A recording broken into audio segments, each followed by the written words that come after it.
Good morning, everybody. We are eating at a place called The Stuffed Pig. Check this out. This is our breakfast. We got lots of bacon and some eggs. It looks like the food that you would make at home. This is awesome. And you got like sausage biscuits.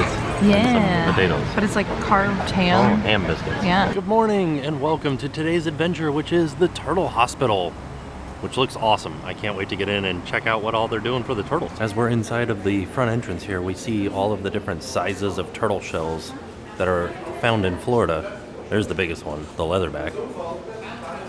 Pretty neat. And there's the prettiest one, the Jen. You didn't sign your waiver. I didn't? No. And here we go, we're off on the tour. So what we're going to do first is a little overview of the different types of sea turtles that we have here in the Keys and why they're at the hospital. Then we're going to head outside and check out all the turtles. Yes. So this was the very first sea turtle hospital in the world, and we were started back in 1986. Today, there's about 20 other places here in the U.S. that can treat sea turtles. Just want to keep in mind, sea turtles are reptiles, so they're cold-blooded. They lay eggs, they breathe air, they have lungs just like we do. There's only 7 different species of sea turtles in the world. We're going to get 5 of those here in Florida. So the only 2 that you're not going to find are the olive ridleys, they're hanging out in the Pacific, and the Australian flatbacks that are down near Australia. So we will start with the greens. These are the second largest. They're reaching 4 feet in length. They can weigh up to 500 pounds. Really big sea turtle. Now they're getting their name, not because they're green on the outside, they're actually green on the inside. So they feed on seagrasses and algae, and all of that seagrass turns their fat a green color. Next we have the loggerheads, which is another big one. They're getting their name because of their huge heads. So when they would come up to the surface to take a breath of air, ship's watchmen from far away, they couldn't tell it was a sea turtle. So they'd shout out, "Log ahead." To them it looked like a log floating on the water. So here we have a loggerhead skull. This guy was around 200 pounds. We're gonna see bigger than this today. But in the top of the head, you'll notice 2 large spaces up here. Now the brain is located in that tiny center hole, so the brain is about the size of a peanut. All this is muscle. The muscles power the jaws. Turtles don't have teeth. They have to rely on their beaks to get their food. Loggerheads are eating crabs, clams, lobsters. They have to get through those tough shells. So they have really hard crushing plates located in the roof of the mouth and along the bottom. Their jaw pressure is 800 psi. That is stronger than a great white shark. Now here we have the Hawksbills. Of course they're getting their name because of the sharp bird-like beak that they have. They're going to use that to tear off sponges. That's what they like to eat. So they're often found near the reefs where you have a lot of sponges living. But you'll notice they have a beautiful shell. It has this natural polish, natural shine to it. This one and the one on the table have not been treated. This is why they're listed as critically endangered. So they were almost hunted to extinction, all because of their pretty shell. They make all kinds of stuff. Tortoiseshell jewelry, eyeglasses, hair combs. So now, anything made from a sea turtle shell, that's illegal to have here in the U.S. On to the Kemp's Ridley. These are the smallest. They're only 75 to 100 pounds, often called the ghost turtle since they are white in color. And that light color, it's going to help them blend in with the sandy bottom. These are the rarest and the most endangered out of all the sea turtle species. They have a really limited range. They pretty much just stay out in the Gulf of Mexico because their main nesting beach is located in Mexico. It's called Rancho Nuevo. So they nest all together at the same time during the middle of the day. And that makes them easy pickings for people. Their eggs were heavily poached. It was very common to eat sea turtle eggs. So during the 1950s, there were 40,000 nesting Kemps at this beach in Mexico. And by the 1980s, that 40,000 was down to less than 500. So they were almost wiped out. We only have one Kemp's Ridley here at the hospital, and that is Bender right there.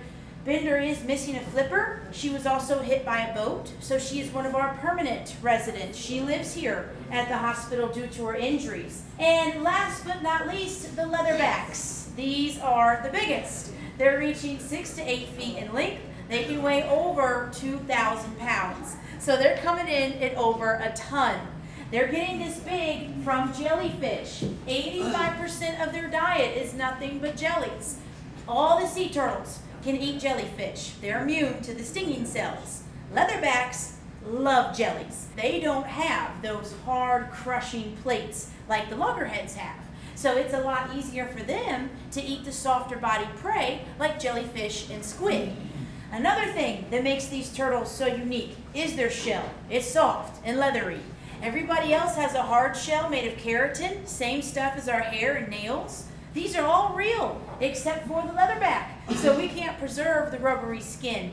This is a cast made from a real shell. He was 600 pounds. A full-grown leatherback would be 3 times this size. It's like a Volkswagen Beetle swimming through the ocean. And that soft shell allows them to dive. They can dive 4,000 feet. That is deeper than whales. Now here are the main reasons why we end up with them. So first are entanglements in marine debris when they get wrapped up in rope, netting, fishing line. Another problem besides marine debris is just regular trash. Garbage, that is the #1 threat to our sea life today. So things like plastic bags and balloons. When this stuff's floating around in the water, it looks a lot like a jellyfish to a sea turtle. They're gonna try and eat it. They can't digest plastic bags and balloons. This stuff doesn't go anywhere. So it causes an impaction. It's gonna back the turtle up. And if they can't pass it, they're probably not gonna make it. So that's where we come in. Here in the picture, you can see all kinds of things. There's some netting, a string from a balloon, the inside of a shoe, lollipop sticks, pin caps, cigarette butts, paper, plastic, rubber, styrofoam. All of that was found in one loggerhead. One turtle ate all that trash. They do feed on the junk that's out there. Water pollution. Now this is a big deal because it's linked to a virus. It's the fibropapillomavirus, or FP. And it usually affects the green sea turtles. It causes tumors to grow internally and externally. And these tumors grow over their eyes. That's going to make it hard to find food if they can't see. We really see it in the juvenile greens. And they're hanging out here around the Keys, around Hawaii. Very warm water areas with a lot of water runoff. So everything we do on land, pesticides, road waste, agricultural runoff, it all washes down into the ocean eventually. But around here, it seeps into the seagrass beds. So they eat this polluted seagrass, it weakens their immune system, and they can't fight off the virus. Now we are able to treat it. We can remove the tumors. Once they're gone, the turtle stays here for 1 year. If the tumors do not grow back within that year, they've built up an immunity to it. It's kind of like when we get the chicken pox. Once you have them, you don't get them again. So after a year, no tumors, the turtle is released. And we do know the virus is not contagious, so they're not passing it to each other. Finally, we have boat strikes, another common injury. Now, another type of boat injury that occurs is when the bottom of the boat hits the turtle's shell with a lot of force. Not only does that damage the shell, it's going to cause some buoyancy issues. Air gets trapped inside. We can't get it out. Their lungs become damaged, and it makes the turtle float. It's the back end that's floating. So when they have this kind of injury, it's said they have bubble butt. And this is bubble butt. We're going to see him a little bit later. He was our first patient admitted with this kind of injury. That's how he got his name and why it's now called bubble butt condition, all because of him. Bubble butt has been here since 1989. So when they have this injury, they can't go back into the ocean because they're floaters. They wouldn't survive. What we can do is attach weights to their shell, and that way they can dive. Now, one of our main goals is to release as many sea turtles as we possibly can. Since we started, we have released over 1,600. Now, the majority of them are reported to us from people out on the water. They're out boating, diving, fishing. They see a sick or injured turtle, so they're going to give us a call. We'll put together a rescue team. The ambulances that you see out front around the property, those are real working turtle ambulances. That is what we use to pick them up. The people that are calling in the turtles, assisting in their rescue, they're the ones that are naming them. So that's how our turtles get their names. It's from the people that find them. They are tagged when they're released. They receive flipper and pit tags. Those are at the end of the table. The flipper tag, it's like an ID bracelet attached to the front flippers. The pit tag is a tiny microchip, just like you chip your dog or your cat. You can follow them. You go to tour2turtles.org. So just like Tour de France, except it's tourtoturtles.org, and we'll be tagging another one next month, so you can follow that one from the beginning. Here's a screen showing some turtles that are in recovery. Said they just finished surgery on one, so they don't have one in there right now, but they're getting ready to set up for another one. These are all juvenile greens. You will see color variations. Some are lighter than others.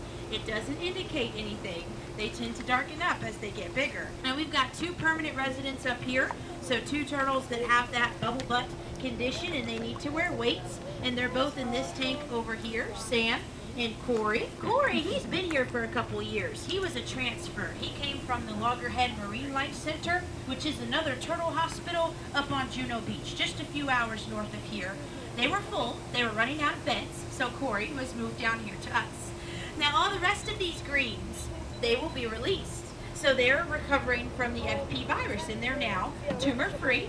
Most of them have been tumor-free for about 3 to 5 months. Now Sport, he likes to bite his bubbles. This is Sport right here. When he comes up to the side, he will bite his bubbles. And he does this all day long. We don't know why, that's just what he likes to do. Now out in the wild, in the ocean, sea turtles are solitary. They don't live together in groups or families. So in here, it's not really like they're communicating or socializing with each other. But these greens, they get along. They're very docile, and they just push each other out of the way. That's about it. Now, the loggerheads, that's a different story. They're meat eaters. They're going after live prey. So they tend to be more aggressive and territorial. So we have to keep the loggerheads separated, but the greens are fine hanging out together. Greens are grazers. They eat seagrass all day long, kind of like a cow. So we're going to mimic that and feed them throughout the day. It looks like the greens have teeth. That's the shape of their beak. Theirs is serrated like a steak knife. That way they can shred through the seagrass and sea lettuce that they're eating. You may see some water squirt out of their nose. So when they take in their food, they're going to take in water at the same time. When they swallow, they have to push that water out through their nose. So when they're feeding here at the top, then you see the water shoot out. When the turtles are this small, this young, you cannot tell just by looking at them if they're male or female. But when they reach an adult size, the males have a really long tail. The females will have a very short tail that does not extend past that top shell. Now that only works on the adults, and it takes about 25 years for them to reach maturity, to reach an adult size. These are about 4 to 10 years old, so these are all juvenile greens.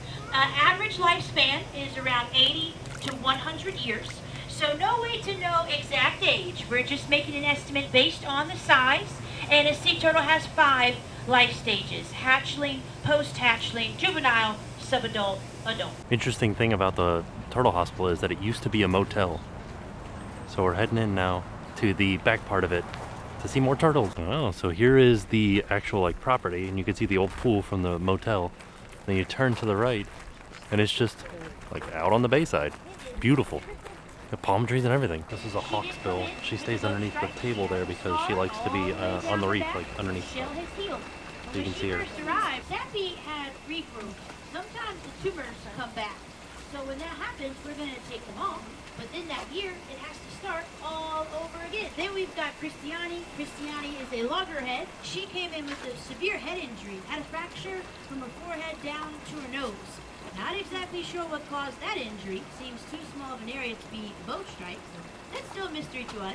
But we were able to do surgery. Christiani basically got a nose job, and then they put a little cast on the top of her head, and the cast has already been removed. She's doing great. You can see some scar tissue has formed. She's in a full tank. She's able to get up to the top and breathe, no trouble at all.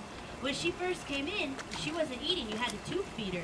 Now she's eating fish and squid all by herself. So we just have to fatten her up, and then we'll be able to release Christiani. So they have a picture of them when they first came in with all of the viruses, and then them now looking a lot better. Oh, yeah. So this is why She likes to play with the vacuum, I guess. Yeah, they like to play with the vacuum hose. they get itchy backs, so they're scratching them. Oh, look. Yeah. Yoshi's so pretty. We're going to find 2 small loggerheads. We have Bowser and Copper. They're 11 months old. Our nesting season runs from April. A couple of little baby turtles in here that either didn't make it out into the ocean or made it out and then got washed back or got buried because they were a late hatcher. So they rescued them and they're like 8 months old. So we're going to keep them until they reach 45 centimeters in length. This will take close to 2 years. So every week they're weighed and measured. We're getting accurate growth data. Since they're not sick or injured, we're allowed to use them for educational purposes. So we can take them to school until they reach that 45 That's bubble butt. centimeter mark. They're like our little turtle ambassadors. But you'll notice how spiky their scoops are. That's just on the loggerheads when they're little. That's going to protect them from predators. We do get a bit of variety. There's a big old iguana. Oh my gosh. When our founder purchased the motel in the 80s, he converted this into a saltwater aquarium. So it had all kinds of fish and sea critters. And the local schools, they started bringing their school kids over so they could learn all about the sea life. It was the mid-80s. The Teenage Mutant Ninja Turtles were starting to become very popular for the first time. So they were becoming really popular. All the kids wanted to see turtles. So he looked into how he could get one. And he started doing all this research and found out how endangered they were. Wanted to do something that was going to help. So he decided he'd start a turtle hospital. And essentially, that's how we began. All because of the Teenage Mutant Ninja Turtles. Jen got some fish food and she's gonna throw it in now. Throw it in there. Throw it out in the middle there. Oh, throw a little bit out there. Yeah. Yeah, there we go. All of our turtles are eating. Oh yeah, look at them. Cool.